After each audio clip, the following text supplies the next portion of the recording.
英語聞き流しリスニング、英語テキストと MP3 ダウンロード、その他の物語はホームページからお聞きいただけます。88thpp.com 88thpp.com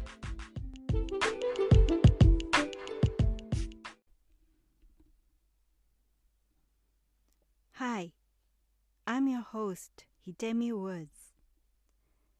I'm reading an episode from the book I wrote, titled An Old Tree in Kyoto. Today's episode I'll read is called For the Emperor. This is about my late grandfather, who was a war veteran.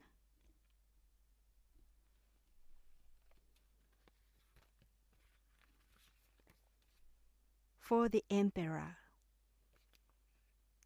I watched the movie Flags of Our Fathers. It reminded me of my late grandfather on my mother's side. He fought battles in World War II, not in Iwo Jima, but in China.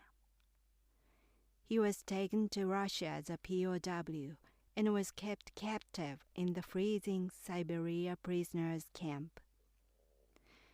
It was 4 years after the war when he was released and returned home.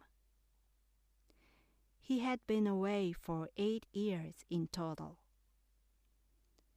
After he came back, he became a locally prominent man, being a mayor and working as a member of a board of education. People looked up to him.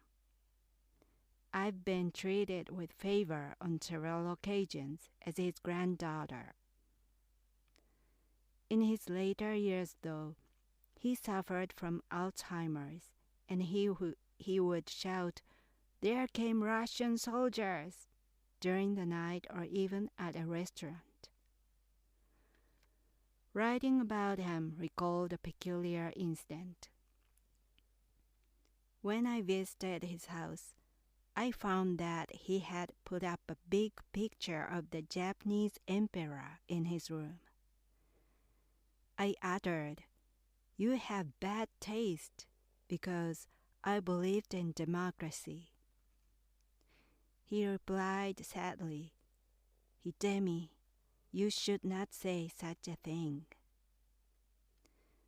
I'd forgotten the fact that he was one of the war veterans who went to the war for the emperor. He was always so gentle that he rarely criticized anyone. That was the first and the only time that he reproved me.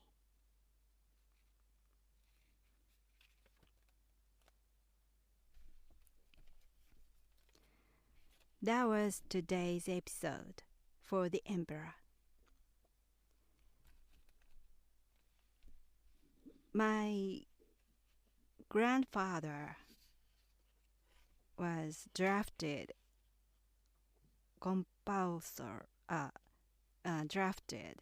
when for the World War II, when my mother was still in my grandmother's belly. So my grandmother was pregnant with my mother, and my mother hadn't been born yet. But before my mother was born, my grandfather was drafted. It was a compulsory draft from the government. And back then, the compulsory draft papers were called red papers. And mostly the family who received red paper was it was the worst mail they could possibly receive. They watching and receiving a red paper on their mailbox, in their mailbox, meant death sentence. So, like other families, my grandfather's family members are desperate and so sad, and they thought my grandfather was going to be killed in the war. And he fought in China, and he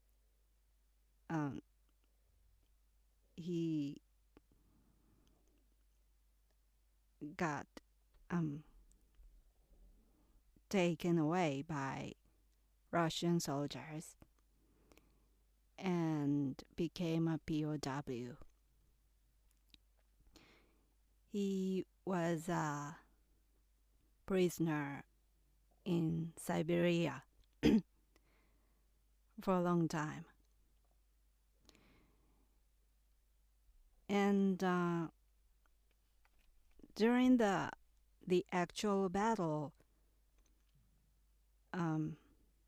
because Japan was losing, the battle was fierce, and so many Japanese soldiers were killed and died during the battle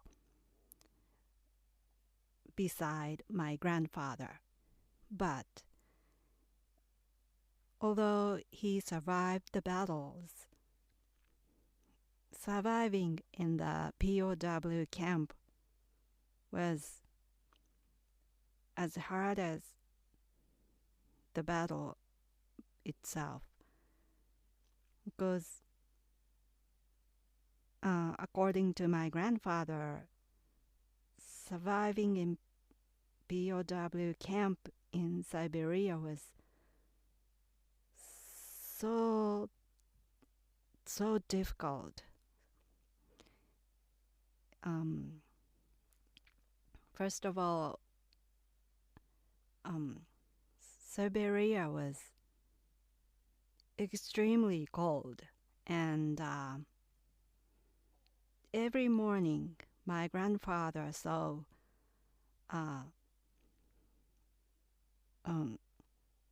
fellow soldier froze to death next to my grandfather.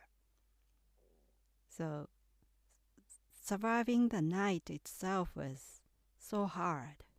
It was like Russian roulette to survive the night. Not to freeze was the main purpose for the night's sleep. And in the daytime, Russian soldiers made POWs climb up the tall chimneys for their fun.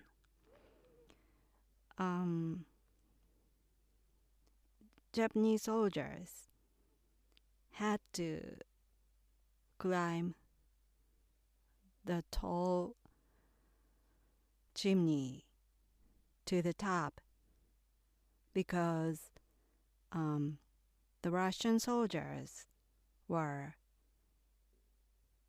hitting with a gun, targeting them on the side of the chimney and hitting them from the ground for fun. So that they just, to escape the bullet, the Japanese POWs had to climb up the chimney. That was the daily routine of my grandfather's POW life.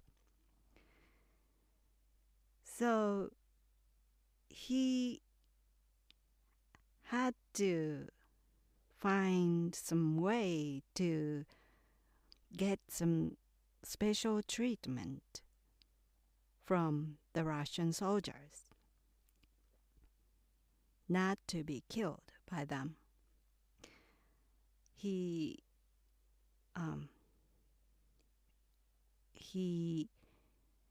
thought of some ways to flatter them and make them like him. And he tried to receive special treatments. So to flatter and to please Russian soldiers, my grandfather wrote some scripts for a stage and produced a stage drama for Russian soldiers.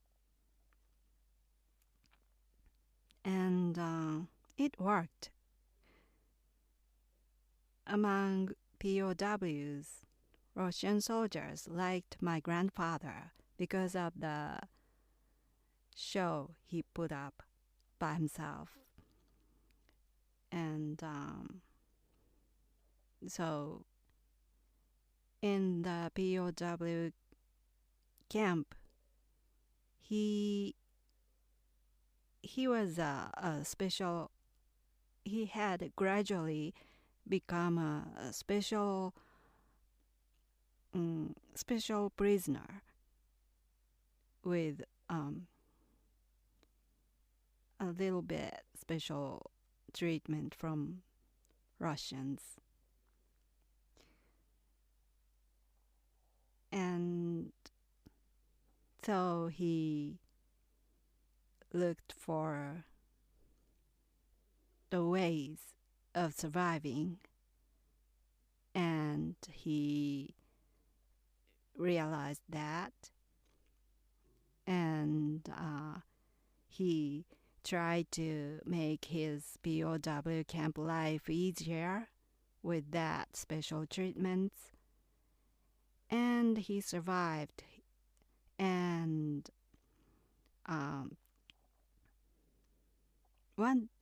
he actually succeeded to come home. While he was in the camp, one day he met a beautiful lady in the forest. And he asked her name. And that woman told him her name was Ray. And when that happened, he wrote a letter to my grandmother. And in that letter, he told my grandmother that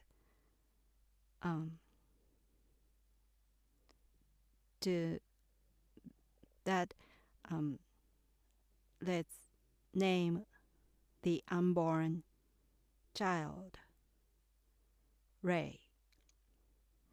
That was the time about when my mother was about to be born, and so he wanted that his newborn baby's name to be Ray. And so he wrote a letter to my grandmother to do so.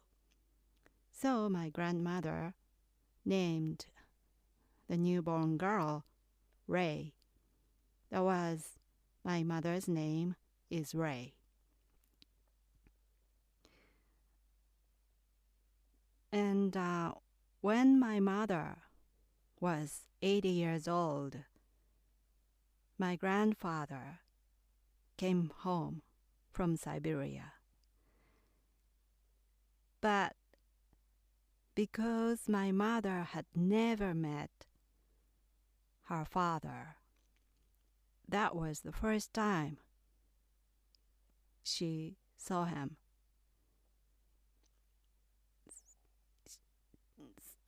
To her, he was just a stranger. One day, a man came home and he said, "I was your father." And she was confused. To her, he was a total stranger, but from that day on, he was her father. So,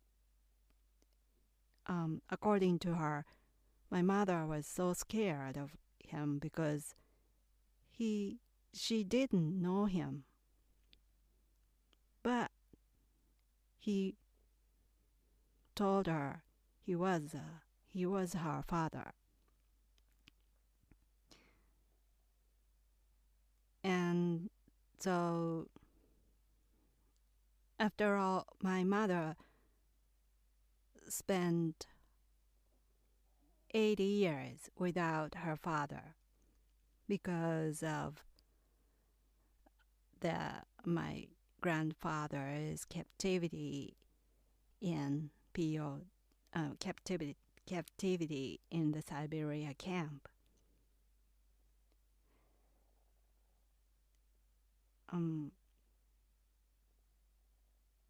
And as I read today's episode, my grandfather,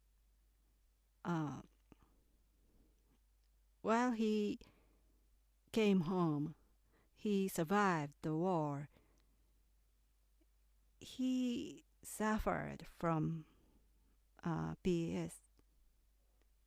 PTSD, post-traumatic stress disorder,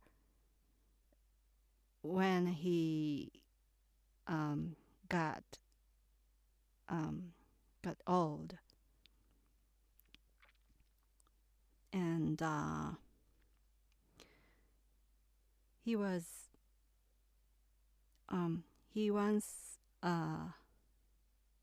once a prominent man, but in his later years, he suffered so much from PTSD and Alzheimer's. And in his suffering from Alzheimer's, every time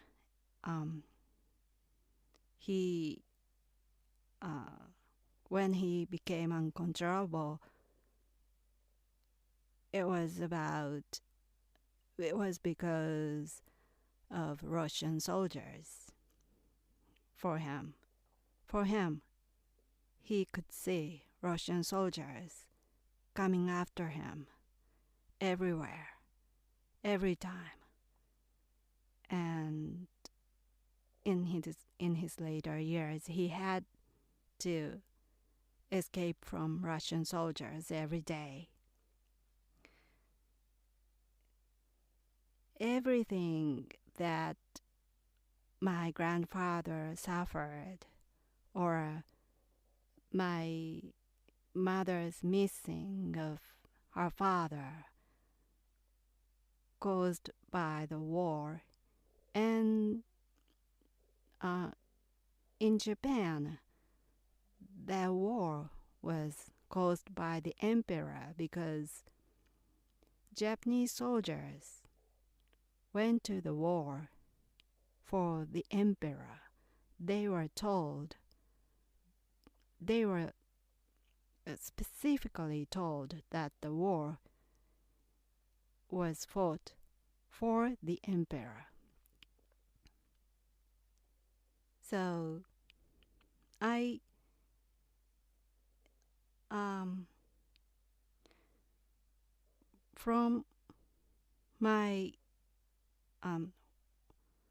from the days of my childhood, since I was little, I was naturally opposed to the Japanese emperor system. I have really hated that system, and it was criticizing the Japanese emperor system is a big taboo in Japan, even now. But I openly criticized I have openly criticized the emperor system since I was a small child, because I liked the equality, the impartiality. Since I was little,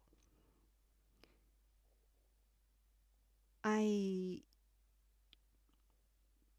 liked. I believed that people should be equal.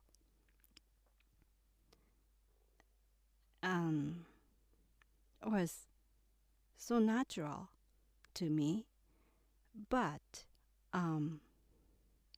the emperor system was opposite to equality.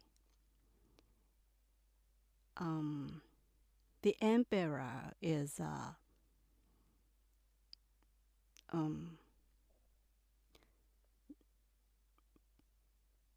decided by blood, by just their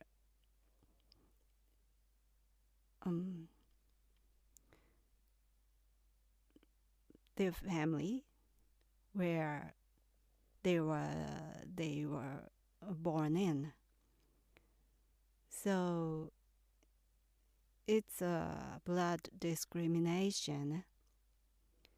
And also in Japan, the emperor should be male. So it's also gender discrimination. To me, every discrimination in Japan is stemmed from the emperor system. So if the emperor system was eliminated from the Japanese society, the discrimination in Japan would be decreased, would be eliminated so much, I think. So I think the emperor system is the source of the Japanese various kinds of discrimination. And because I believed that thought for a long time, I was so furious and angry and disappointed when I found a big framed picture of the emperor in my grandfather's room. I just so mad and criticized my grandfather for putting up that picture. And my grandfather looked so sad by my saying, my criticism. I think that time my grandfather felt I criticized his whole life. I mean, his endurance of his difficulties of war. To him, my criticism was not just for the emperor's picture, but his war experience. He must have felt. Through the emperor's picture, I criticized. I didn't mean it, but I happened to criticize his hardships of his during the war. And I didn't mean that, but in hindsight, my grandfather felt that way, I guess. And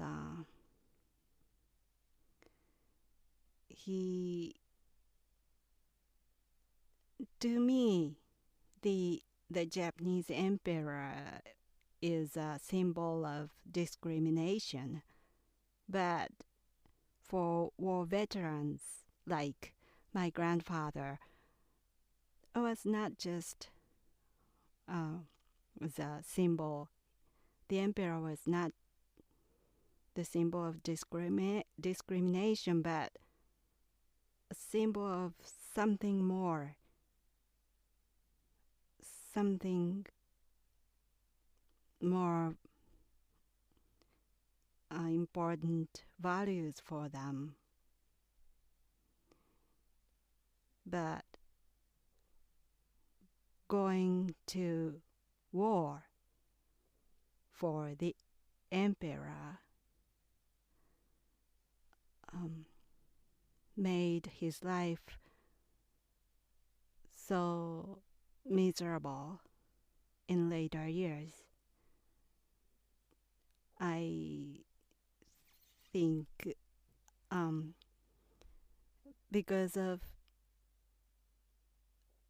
because I saw how my grandfather lived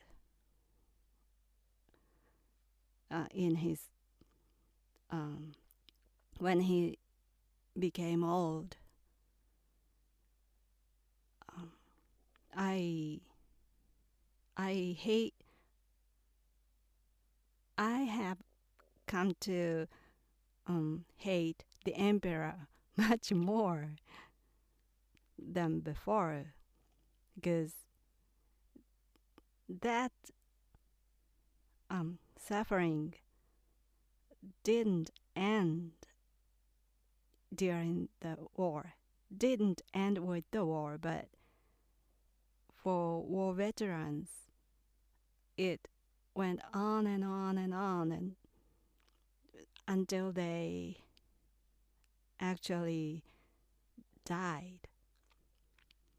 So it was, to me, the emperor has become a symbol of more evil things than discrimination. Well, that's all for today. I'm Hidemi Woods. Thanks for listening. Until next time, take care of yourself and be well.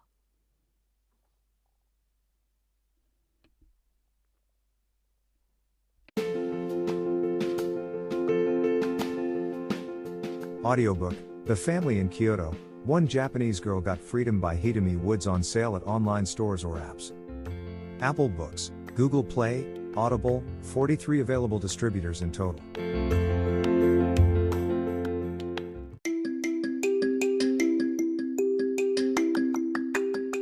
Audiobook, Japanese Dream by Hidemi Woods on sale at online stores or apps. Apple, Audible, Google Play, Nook Audiobooks, 43 available distributors in total.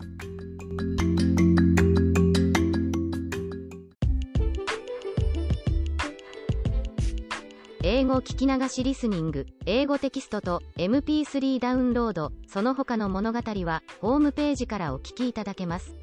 88thpp.com 88thpp.com